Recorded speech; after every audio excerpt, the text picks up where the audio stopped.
جی آپ نے اشارہ تو کر ہی دیا، میں نے بھی کچھ گزارش پہلے کر دی تھی. یہ بالکل ٹھیک بات ہے. ایک نیشنل سیکیورٹی اسٹیٹ جو ہے وہ بالآخر ایلیٹسٹ اسٹیٹ ہی بنے گی.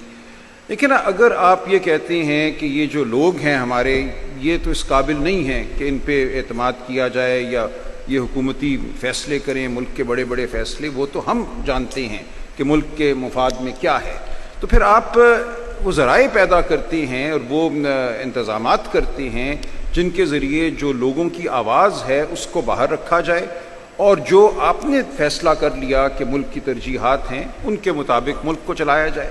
اب کیا کوئی کہہ سکتا ہے کہ 50 کی دہائی میں اگر پاکستان سینٹو اور سیٹو کا ممبر بنا، جو کہ امریکہ کے دفاعی ایک طرح سے آپ کہہ لیجئے انتظامات تھے، ایگریمنٹس تھیں، تو وہ عوام کی آواز تھی. کسی نے عوام سے پوچھا تھا کہ کیا ہم امریکہ کے اتحادی بن جائیں کولڈ وار میں جو سوویت یونین کے خلاف ہو رہی تھی؟ اور ہم نے تو بلکہ یہاں تک کہا ہمارے اس وقت کے مارشل لا ایڈمنسٹریٹر صاحب نے کہ we are the most allied of the allies of the United States, اور ان کو بہت ان کی آمد پہ ان کی ضیافتیں ہوئی واشنگٹن ڈی سی میں. آج دن تک ہمیں دکھایا جاتا ہے کہ وہ جیکی کینیڈی کے ساتھ وہ رقص کر رہے ہیں، اور یہ بتایا جاتا ہے کہ پاکستان کی کتنی عزت تھی اس دور میں. عزت اس لیے تھی کہ ہم نے اپنے آپ کو ان کا سب سے تابع جو ہے اتحادی قرار دے دیا تھا، اس لیے ہم آتے جاتے تھے تو وہ کھڑے کر کے بچے بچیوں کو پھول پھینک دیتے تھے تاکہ اس ملک پہ ان کا غلبہ رہے، وہ قبضہ رہے اس ملک پہ. اور ہم اس پہ آج اتراتے ہیں کہ ہماری بڑی عزت تھی، بڑی ہماری وقت تھی. تو یہ فیصلے کس نے کیے؟ یہ عوام نے، جمہور نے تو نہیں کیے یہ فیصلے. اسی دور میں اگر آپ دیکھیں تو ہمارے پڑوس میں آج ہم پھر حوالہ بھی دیتے ہیں کہ انڈیا نے اپنی فارن پالیسی بہت اچھی چلائی. 50 کی دہائی میں جب ہم دفاعی نوعیت کے معاہدے کر رہے تھے امریکہ کے ساتھ، انڈیا میں جو معاہدے ہوئے وہ IITs کے حوالے سے ہوئے، Indian institutes of technology. 17 Indian institutes of technology 50 کی دہائی میں امریکہ کے تعاون سے انڈیا میں قائم کیے گئے، اور آج انہی IITs کے جو فارغ التحصیل طلباء ہیں وہ فارچون 500 کمپنیز میں سے آدھی کمپنیوں کے چیف ایگزیکٹو ہیں امریکہ میں. تو یہ بنیاد تھی. ہم نے اپنی بنیاد رکھی دفاعی معاہدوں پر، انہوں نے اپنی بنیاد رکھی تعلیمی معاہدوں پر. ایک بنیاد میں جو آپ نے مواد ڈالا وہی بالکل مختلف تھا. ہم نے اپنی بنیادوں میں بارود بھرا، انہوں نے شاید اپنی بنیادوں میں تعلیم بھری. تو یہ ایسے بنیادی فیصلے تھے جو بہت شروع میں ہی ہو گئے، جن کا اثر آج دن تک عیاں ہے. تو ہم جتنا کریتتے جائیں، میں سمجھتا ہوں جو معاملہ ہمارے سامنے آئے گا وہ یہی آئے گا کہ ترجیحات کا جو تعین ہوا وہ عوام کی ضروریات کے مطابق نہیں ہوا.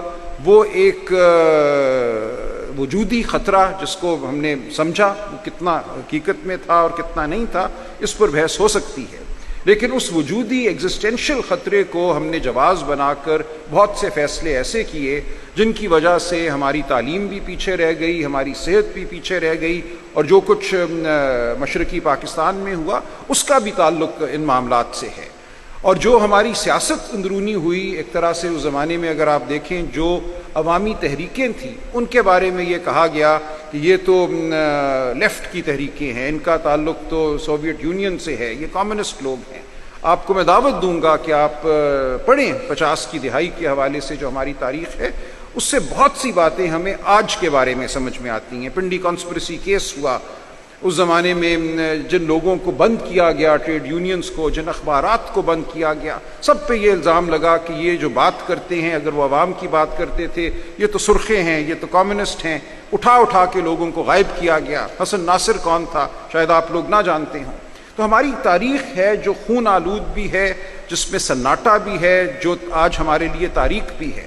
لیکن جب تک ہم اس تاریخ کو نہیں سمجھیں گے کہ 50 کی دہائی میں اور پاکستان بننے کے فوراً ہی بعد آپ دیکھیے 1949 کا قانون ہے پروڈا، پبلک ریپرزینٹیٹیوز، کیا وہ لا بنایا کہ ان کو کس طرح گرفتار کیا جائے. اس زمانے کا نیب آرڈیننس تھا یہ.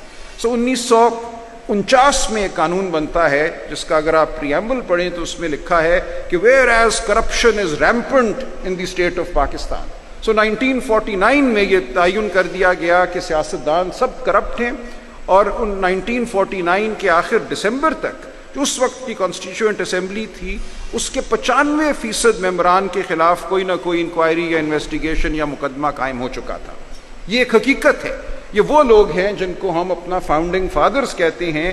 ان کو اسی وقت 1948-49 میں کہا گیا کہ یہ سب کرپٹ ہیں, ان سب کے خلاف مقدمے قائم کرو, اور اس کے بعد وہی جوڑ توڑ کا سلسلہ جو آج تک ہم دیکھ رہے ہیں, کوئی نیب زدہ ہو کر ادھر چلا جاتا ہے, کوئی ادھر چلا جاتا ہے, وہ بات شروع ہو چکی تھی.